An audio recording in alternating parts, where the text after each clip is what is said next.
നമുക്ക് ആദർശിന്റെ നയനയുടെ നല്ലൊരു കഥ ആയിട്ടാലോ? വീഡിയോ ഇഷ്ടപ്പെടുവാണെങ്കിൽ ഒന്ന് ലൈക്ക് ചെയ്ത് ഹൈപ്പ് ചെയ്യാൻ മറക്കരുതേ. അതോടൊപ്പം തന്നെ ആദ്യമായി കാണുന്നവരാണെങ്കിൽ സബ്സ്ക്രൈബ് ചെയ്യാനും മറക്കരുത് കേട്ടോ. അങ്ങനെ ഒടുവില് നവീനോട് അനുയോജിച്ചു, അല്ല നവീനെ, എനിക്ക് ഡിവോഴ്സ് കിട്ടില്ലേ മറ്റന്നാള് കോടതിയില്? എടാ, ആ കാര്യത്തിൽ എനിക്ക് ഓരോ ഉറപ്പില്ലെന്ന് പറഞ്ഞു. എടാ, നീ എന്ത് വർത്താനാ പറയണേ? എത്ര നാളായി ഈ ഡിവോഴ്സുമായിട്ട് ഞാൻ മുന്നോട്ട് പോകുന്നേ? നീ അല്ലേ പറഞ്ഞ എത്രയും പെട്ടെന്ന് തന്നെ ഡിവോഴ്സ് വാങ്ങി തരാന്നൊക്കെ?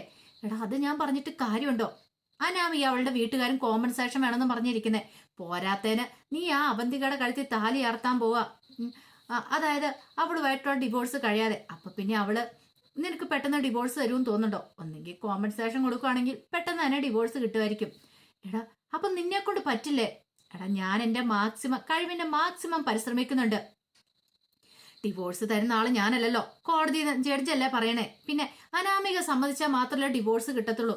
അല്ല, അപ്പൊ നിന്നെ കൊണ്ട് പറ്റത്തില്ലേന്ന് ചോദിച്ചു. എടാ, ഞാൻ ട്രൈ ചെയ്യുന്നുണ്ട്. അപ്പൊ അങ്ങനെയൊക്കെ ചോദിച്ചിട്ടുണ്ടെങ്കിൽ ഞാൻ എന്താ പറയണേ? അത് കേട്ടതും എനിക്ക് വല്ലാത്തൊരു ടെൻഷനായി. ഇനി ഇവന്റെ അടുത്ത് കിടന്ന് കളിക്കുവാണോ എന്നൊരു ചിന്ത.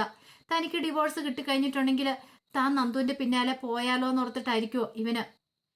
അപ്പോഴേക്കും അനു പറഞ്ഞു, എങ്ങനെയെങ്കിലും എനിക്ക് ഡിവോഴ്സ് വാങ്ങി തരാൻ നോക്കണോടാ, എനിക്ക് വേറെ നിവൃത്തിയില്ല.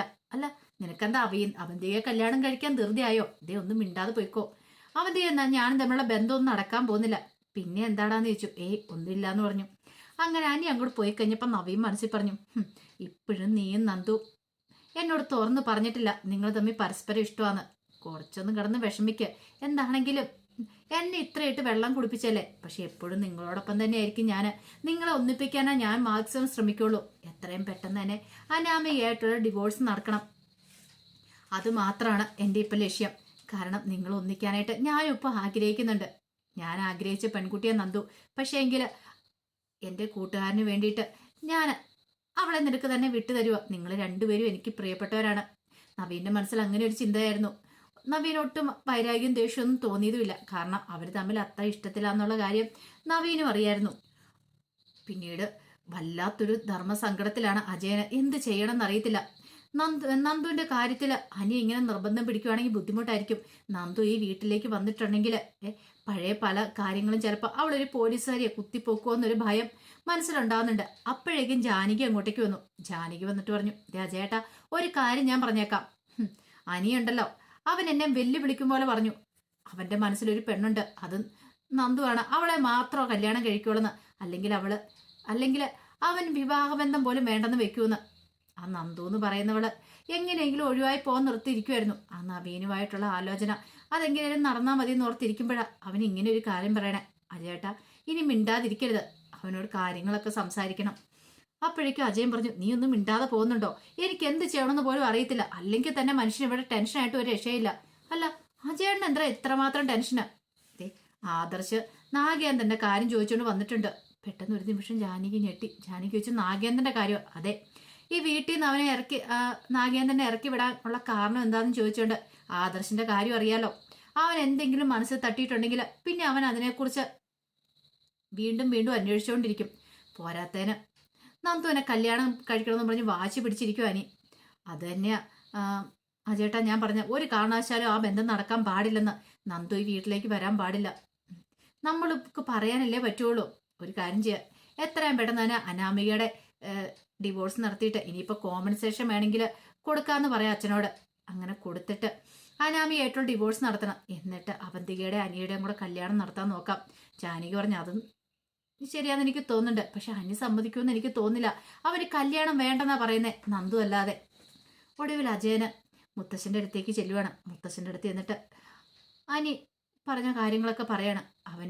അവന്തിക കല്യാണം കഴിക്കാൻ താല്പര്യമില്ലെന്നാ പറഞ്ഞേ. പക്ഷെ അച്ഛൻ ഒരു കാര്യമുണ്ട്, അവന്തിക ഈ വീട്ടിലെ കുട്ടിയല്ലേ. പോരാത്തതിന് നമുക്ക് എല്ലാവർക്കും അറിയാം ജാനകിയുടെ ഭീഷണി മുഴക്കിയിരിക്കുക. ഒരു കാരണവശാലും നന്ദുവിനെ വിവാഹം കഴിക്കാൻ അവള് സമ്മതിക്കത്തുമില്ല. അങ്ങനെ ഒരു സാഹചര്യത്തില് ഇനി അത് വേണോ?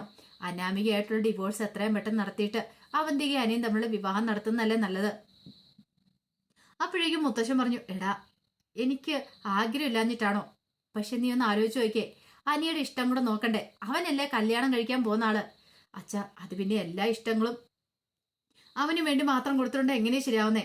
ഇനി അനാമികയ്ക്ക് ഡിവോഴ്സ് തരാൻ ബുദ്ധിമുട്ടുണ്ടെങ്കിൽ അവൾക്ക് കോമ്പൻസേഷൻ കൊടുക്കാന്ന് പറയാം.